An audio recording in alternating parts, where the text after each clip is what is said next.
ನಮಸ್ಕಾರ. ಈ ದಿನ ಸುದ್ದಿಗೆ ಸ್ವಾಗತ. ನಾನು ಜಿಎಂ ಪವಿತ್ರ.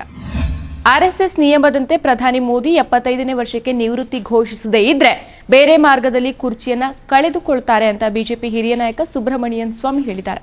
ಈ ಬಗ್ಗೆ ಬುಧವಾರ ಟ್ವೀಟ್ ಮಾಡಿರುವ ಅವರು, ಮೋದಿಯವರು ಆರ್ಎಸ್ಎಸ್ ಪ್ರಚಾರಕನ ಸಂಸ್ಕಾರಕ್ಕೆ ಬದ್ಧರಾಗಿ ತಮ್ಮ 75ನೇ ವರ್ಷದ ಹುಟ್ಟುಹಬ್ಬದ ನಂತರ ಸೆಪ್ಟೆಂಬರ್ 17ರಂದು ನಿವೃತ್ತಿ ಘೋಷಿಸಬೇಕು. ಇಲ್ಲವಾದ್ರೆ ಬೇರೆ ವಿಧಾನಗಳಿಂದ ತಮ್ಮ ಪ್ರಧಾನಿ ಕುರ್ಚಿಯನ್ನ ಕಳೆದುಕೊಳ್ತಾರೆ ಅಂತ ಹೇಳಿದ್ದಾರೆ.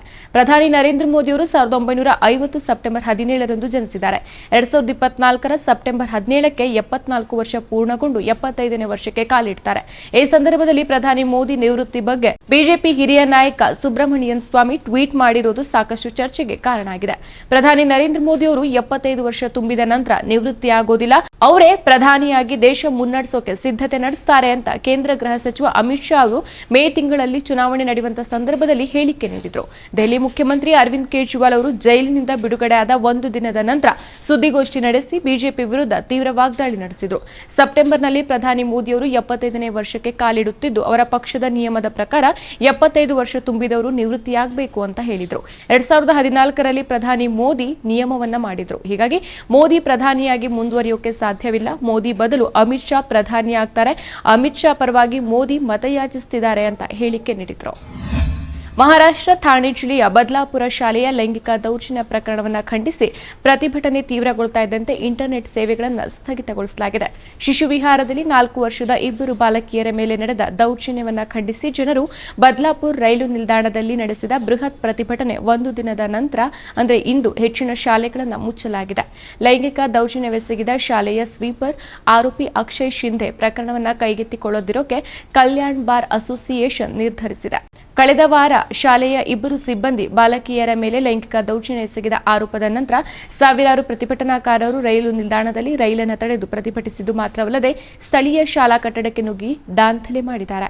ಮಂಗಳವಾರದ ಇಡೀ ದಿನ ಈ ಬೆಳವಣಿಗೆಯಿಂದ ಬದಲಾಪುರದ ಸ್ಥಿತಿ ಬದಲಾಗಿ ಹೋಗಿದೆ. ಲೈಂಗಿಕ ದೌರ್ಜನ್ಯ ಘಟನೆಗೆ ಸಂಬಂಧಿಸಿದಂತೆ ಪ್ರತಿಭಟನಾಕಾರರು ಪೊಲೀಸ್ ಸಿಬ್ಬಂದಿ ಮೇಲೆ ಕಲ್ಲು ತೂರಾಟ ಮಾಡಿದ್ದು ಶಾಲಾ ಕಟ್ಟಡವನ್ನು ಧ್ವಂಸಗೊಳಿಸಿದರು. ಪ್ರತಿಭಟನಾಕಾರರನ್ನು ಚದುರಿಸೋಕೆ ಮತ್ತು ರೈಲು ಸಂಚಾರಕ್ಕೆ ಹಳಿಗಳನ್ನು ತೆರವುಗೊಳಿಸೋಕೆ ಪೊಲೀಸರು ಲಾಠಿ ಚಾರ್ಜ್ ಮಾಡಿದ್ದಾರೆ. ರಾಜ್ಯಪಾಲರಿಗೆ ಅವಮಾನ ಮಾಡಿದ ಕಾಂಗ್ರೆಸ್ ನಡೆಯನ್ನ ಖಂಡಿಸಿ ಹಾಗೂ ವಿವಿಧ ಹಗರಣಗಳ ಹಿನ್ನೆಲೆಯಲ್ಲಿ ಮುಖ್ಯಮಂತ್ರಿಗಳ ರಾಜೀನಾಮೆಗೆ ಆಗ್ರಹಿಸಿ ಗುರುವಾರ ಅಂದರೆ ನಾಳೆ ರಾಜ್ಯದ ಎಲ್ಲಾ ಜಿಲ್ಲಾ ಕೇಂದ್ರಗಳಲ್ಲಿ ಬಿಜೆಪಿ ವತಿಯಿಂದ ಪ್ರತಿಭಟನೆ ನಡೆಸಲಾಗುವುದು ಅಂತ ಬಿಜೆಪಿ ರಾಜ್ಯ ಪ್ರಧಾನ ಕಾರ್ಯದರ್ಶಿ ವಿ ಸುನಿಲ್ ಕುಮಾರ್ ತಿಳಿಸಿದ್ದಾರೆ. ಬಿಜೆಪಿ ಕಚೇರಿಯಲ್ಲಿ ನಡೆದ ಸುದ್ದಿಗೋಷ್ಠಿಯಲ್ಲಿ ಮಾತನಾಡಿದ ಅವರು, ಬೆಂಗಳೂರು ಸೇರಿದಂತೆ ರಾಜ್ಯದ ಎಲ್ಲಾ ಜಿಲ್ಲಾ ಕೇಂದ್ರಗಳಲ್ಲಿ ಪ್ರತಿಭಟನೆ ನಡೆಯಲಿದೆ. ರಾಜ್ಯ ಕೋರ್ ಕಮಿಟಿ ಸದಸ್ಯರು, ಸ್ಥಳೀಯ ಸಂಸದರು, ಶಾಸಕರು, ಮಾಜಿ ಸಚಿವರು, ಮಾಜಿ ಶಾಸಕರು, ಜನಪ್ರತಿನಿಧಿಗಳು, ಜಿಲ್ಲಾಧ್ಯಕ್ಷರು, ಪದಾಧಿಕಾರಿಗಳು ಈ ಪ್ರತಿಭಟನೆಯಲ್ಲಿ ಭಾಗವಹಿಸಲಿದ್ದಾರೆ ಅಂತ ಹೇಳಿದರು. ಕಾಂಗ್ರೆಸ್ ಪ್ರತಿಭಟನೆ ಸಂದರ್ಭದಲ್ಲಿ ರಾಜ್ಯಪಾಲರ ಭಾವಚಿತ್ರಕ್ಕೆ ಅವಮಾನ ಮಾಡಿದ್ದಾರೆ. ಅಲ್ಲದೆ ಕೆಲವೆಡೆ ಭಾವಚಿತ್ರಗಳನ್ನು ದಹಿಸಲಾಗಿದೆ. ಇದಲ್ಲದೆ ಸಚಿವರಾದ ಜಮೀರ್ ಅಹ್ಮದ್, ಕೃಷ್ಣ ಬೈರೇಗೌಡ, ವಿಧಾನ ಪರಿಷತ್ ಸದಸ್ಯ ಐವಾನ್ ಡಿಸೋಜಾ ಮೊದಲಾದವರು ರಾಜ್ಯಪಾಲರ ವಿರುದ್ಧ ಆಕ್ಷೇಪಾರ್ಹ ಹೇಳಿಕೆ ಕೊಟ್ಟಿದ್ದಾರೆ. ಬೆಳ್ತಂಗಡಿಯಲ್ಲಿ ಕಾಂಗ್ರೆಸ್ ಮುಖಂಡ ರಕ್ಷಿತ್ ಶಿವರಾಮ್ ಅವರು ಪ್ರಧಾನಿಯವರ ವಿರುದ್ಧ ಆಕ್ಷೇಪಾರ್ಹ ಮಾತಾಡಿದ್ದಾರೆ. ಹಿಂಸೆಗೆ ಪ್ರಚೋದಿಸುವ ಹೇಳಿಕೆಗಳನ್ನು ಕಾಂಗ್ರೆಸ್ಸಿಗರು ನೀಡುತ್ತಿದ್ದು, ಇದರ ವಿರುದ್ಧ ಪೊಲೀಸ್ ಇಲಾಖೆಯು ಸ್ವಯಂ ಪ್ರೇರಿತ ಪ್ರಕರಣಗಳನ್ನು ದಾಖಲಿಸಬೇಕು ಅಂತ ಆಗ್ರಹಿಸಿದರು. ಇನ್ನು ಮೂಡಾ ಹಗರಣದಲ್ಲಿ ಸಿಎಂ ಸಿದ್ದರಾಮಯ್ಯ ಅವರ ವಿರುದ್ಧ ರಾಜ್ಯಪಾಲ ಥಾವರ್ ಚಂದ್ ಗೆಹ್ಲೋಟ್ ಅವರು ಪ್ರಾಸಿಕ್ಯೂಷನ್ಗೆ ಅನುಮತಿ ಕೊಟ್ಟಿದ್ದಾರೆ. ರಾಜ್ಯಪಾಲರ ನಡೆಯನ್ನು ವಿರೋಧಿಸಿ ಕಾಂಗ್ರೆಸ್ ರಾಜ್ಯಾದ್ಯಂತ ಪ್ರತಿಭಟನೆ ನಡೆಸಿದೆ. ಈ ಪ್ರತಿಭಟನೆಯ ಸಂದರ್ಭದಲ್ಲಿ ರಾಜ್ಯಪಾಲರ ವಿರುದ್ಧ ಕಾಂಗ್ರೆಸ್ ನಾಯಕರು ವಾಗ್ದಾಳಿ ನಡೆಸಿದರು. ಸಚಿವ ಜಮೀರ್ ಅಹ್ಮದ್ ಖಾನ್, ವಿಧಾನ ಪರಿಷತ್ ಸದಸ್ಯರಾದ ಐವನ್ ಡಿಸೋಜಾ ಎಚ್ಚರಿಕೆಯ ಸಂದೇಶವನ್ನು ರಾಜ್ಯಪಾಲರಿಗೆ ನೀಡಿದರು. ಬಾಂಗ್ಲಾದೇಶದ ಮಾದರಿಯಲ್ಲಿ ದಾಳಿ ನಡೀಬಹುದು ಅಂತ ಎಚ್ಚರಿಕೆ ನೀಡಿದರು. ಕುಮಾರಸ್ವಾಮಿ ಅವರನ್ನ ಬಂಧಿಸುವ ಬಗ್ಗೆ ಈಗಲೇ ಏನನ್ನು ಹೇಳೋಕೆ ಸಾಧ್ಯ ಇಲ್ಲ. ಆದರೆ ಈ ಪ್ರಕರಣ ಸಂಬಂಧಪಟ್ಟಂತೆ ರಾಜ್ಯಪಾಲರು ತನಿಖೆಗೆ ಅನುಮತಿ ನೀಡಬಹುದು ಅನ್ನೋ ಭಯ ಅವರನ್ನ ಕಾಡ್ತಾ ಇದೆ. ಕುಮಾರಸ್ವಾಮಿ ಅವರನ್ನ ಬಂಧಿಸೋ ಅಗತ್ಯ ಬಿದ್ದರೆ ಮುಲಾಜಿಲ್ದೆ ಬಂಧಿಸ್ತೀವಿ. ಕುಮಾರಸ್ವಾಮಿ ಅವರು ಈಗಲೇ ಹೆದರಿದ್ದಾರೆ ಅಂತ ಸಿಎಂ ಸಿದ್ದರಾಮಯ್ಯ ಹೇಳಿದ್ದಾರೆ. ಇನ್ನು ಕೊಪ್ಪಳದಲ್ಲಿ ಮಾಧ್ಯಮದವರೊಂದಿಗೆ ಮಾತನಾಡಿದ ಅವರು, ಕುಮಾರಸ್ವಾಮಿ ಅವರ ಪ್ರಕರಣದಲ್ಲಿ ವಿಳಂಬ ಧೋರಣೆ ಅನುಸರಿಸುತ್ತಿರುವ ರಾಜ್ಯಪಾಲರು ತನ್ನ ವಿರುದ್ಧ ಮಾತ್ರ ಯಾವುದೇ ತನಿಖಾ ವರದಿಯನ್ನು ಆಧರಿಸದೆ ಪ್ರಾಸಿಕ್ಯೂಷನ್ಗೆ ಅನುಮತಿಯನ್ನ ನೀಡಿದ್ದಾರೆ. ಇದು ತಾರತಮ್ಯ ಅಲ್ವಾ ಅಂತ ಸಿಎಂ ಖಾರವಾಗಿ ಪ್ರಶ್ನಿಸಿದ್ದಾರೆ. ಕುಮಾರಸ್ವಾಮಿಯವರು ಮೂಡಾ ಪ್ರಕರಣಕ್ಕೆ ಸಂಬಂಧಿಸಿದಂತೆ ದಾಖಲಾತಿಯನ್ನು ಬಿಡುಗಡೆ ಮಾಡಿರುವ ಬಗ್ಗೆ ಪ್ರತಿಕ್ರಿಯೆ ನೀಡಿ, ಈ ವಿಚಾರದಲ್ಲಿ ನನಗೆ ಮಾಹಿತಿ ಇಲ್ಲ. ಕುಮಾರಸ್ವಾಮಿಯವರು ಎಂದಿಗೂ ಹಿಟ್ ಅಂಡ್ ರನ್ ಕೇಸ್ ಅಂತ ಲೇವಡಿ ಮಾಡಿದ್ರು.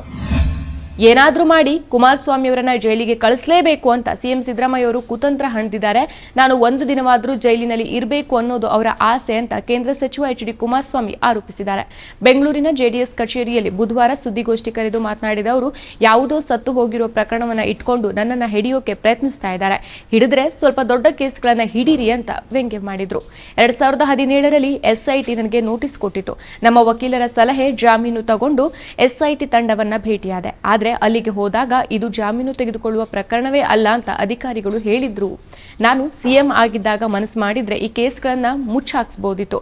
ನನಗೆ 2 ಸೆಕೆಂಡ್ ಕೂಡ ಆಗ್ತಾ ಇರಲಿಲ್ಲ. ನನ್ನ ಕಡೆಯಿಂದ ಯಾವ ತಪ್ಪು ಆಗಿಲ್ಲ ಅಂತ ಸುಮ್ಮನಿದ್ದೇನೆ. ಸಾಯಿ ವೆಂಕಟೇಶ್ವರ್ ಕಂಪನಿಗೆ ಸಂಬಂಧಪಟ್ಟ ಎಲ್ಲಾ ಕಡತಗಳು ನನ್ನ ಬಳಿ ಇದೆ.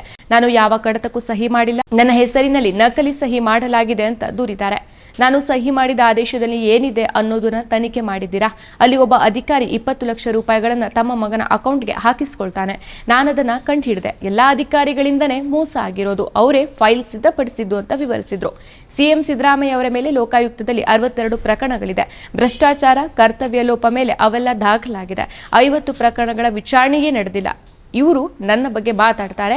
ಲೋಕಾಯುಕ್ತದ ನರ ಕಿತ್ತಿದ್ದು ಏಕೆ ಅನ್ನೋದು ಬಿಚ್ಚಿಡ್ಲಾ ಅಂತ ಪ್ರಶ್ನಿಸಿದ್ರು. ಸಂವಿಧಾನದ ಸಂಸ್ಥೆಗಳನ್ನ ಸಿದ್ದರಾಮಯ್ಯ, ಡಿಕೆ ಶಿವಕುಮಾರ್ ಹೇಗೆಲ್ಲ ದುರುಪಯೋಗ ಪಡಿಸಿಕೊಂಡಿದ್ದಾರೆ ಅನ್ನೋದು ಸಾವಿರಾರು ಉದಾಹರಣೆಯನ್ನ ಕೊಡಬಲ್ಲೆ. 2015ರಲ್ಲಿ ಸಿದ್ದರಾಮಯ್ಯ ಅವರು ಏನೇನ್ ಮಾಡಿದ್ದಾರೆ ಅನ್ನೋದು ಸಮಯ ಬಂದಾಗ ಬಿಚ್ಚಿಡ್ತೇನೆ. ಈಗ ಹೇಳಿದ್ರೆ ಆ ಎಲ್ಲ ದಾಖಲೆಗಳನ್ನ ತಿದ್ದುತ್ತಾರೆ ಅಂತ ಹೇಳಿದ್ರು. ಇನ್ನು ಈ ಪ್ರಕರಣದಲ್ಲಿ ಕೇಂದ್ರ ಸರ್ಕಾರವನ್ನ ಯಾಕೆ ಎಳೆದು ತರ್ತಾರೆ? ಕಾಂಗ್ರೆಸ್ಗೆ ನನ್ನ ಭಯ ಬಿಟ್ರೆ ಯಾರ ಭಯವೂ ಇಲ್ಲ. ನನ್ನ ಬಳಿ ಲಾರಿಯಷ್ಟು ದಾಖಲೆ ಇದೆ. ನನ್ನ ಕೆಡಕಿದ್ರೆ ಅವುಗಳನ್ನ ಬಿಡುಗಡೆ ಮಾಡ್ತೇನೆ ಅಂತ ಎಚ್ಚರಿಸಿದ್ರು.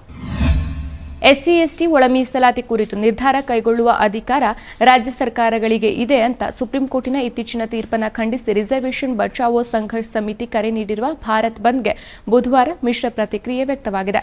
ಪರಿಶಿಷ್ಟ ಜಾತಿ ಮತ್ತು ಪರಿಶಿಷ್ಟ ಪಂಗಡಗಳ ಉಪವರ್ಗೀಕರಣದ ಕುರಿತು ಸುಪ್ರೀಂ ಕೋರ್ಟ್ನ ಇತ್ತೀಚಿನ ತೀರ್ಪನ್ನು ವಿರೋಧಿಸಿ ಹಲವು ಗುಂಪುಗಳು ಬುಧವಾರ ಕರೆ ನೀಡಿದ್ದ ಭಾರತ್ ಬಂದ್ಗೆ ದೇಶದಾದ್ಯಂತ ವಿವಿಧ ಪ್ರತಿಕ್ರಿಯೆಗಳು ವ್ಯಕ್ತವಾಗಿದೆ.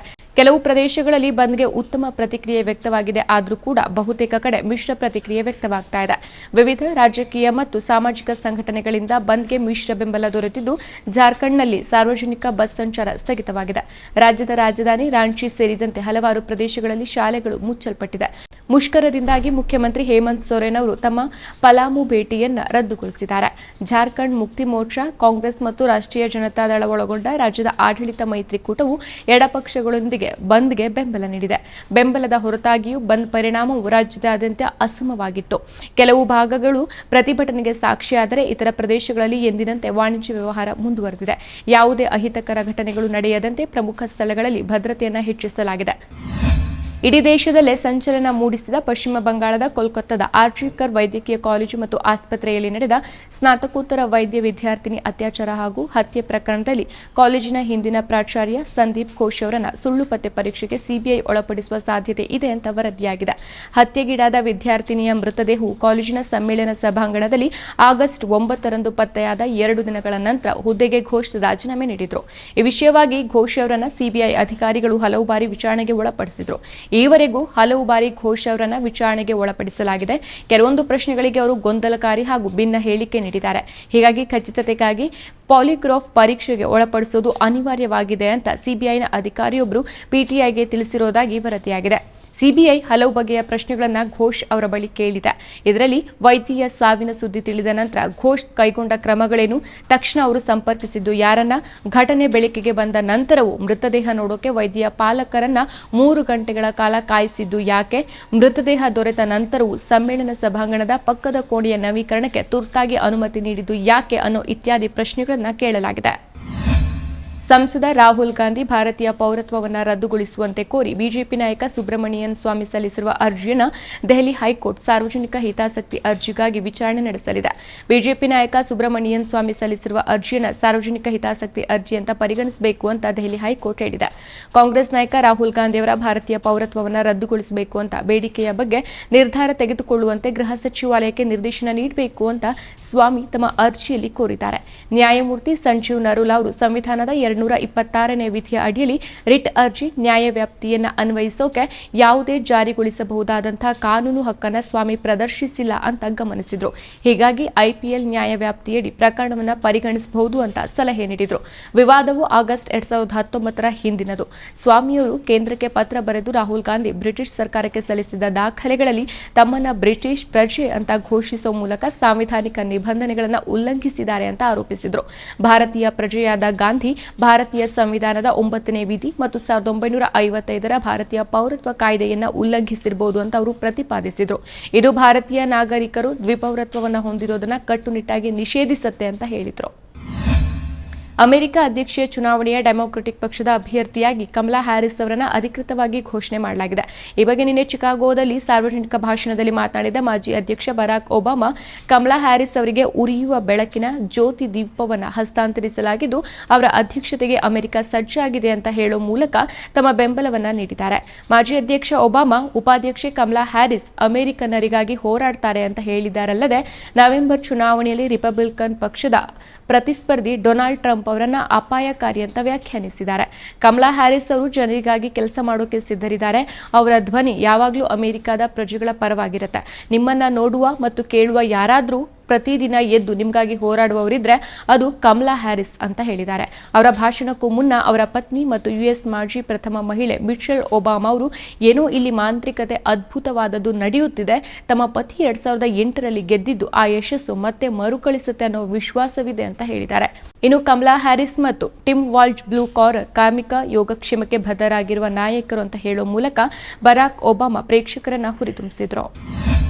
ಯುದ್ಧ ವಿಮಾನವೊಂದು ತಾಂತ್ರಿಕ ದೋಷದಿಂದಾಗಿ ಫೋಕ್ರಾನ್ ಫೈರಿಂಗ್ ರೇಂಜ್ ಬಳಿ ಏ ಸ್ಟೋರ್ ಅನ್ನು ಅಜಾಗರೂಕತೆಯಿಂದ ಬಿಡುಗಡೆ ಮಾಡಿದೆ ಅಂತ ಬುಧವಾರ ಭಾರತೀಯ ವಾಯುಪಡೆ ಹೇಳಿದೆ.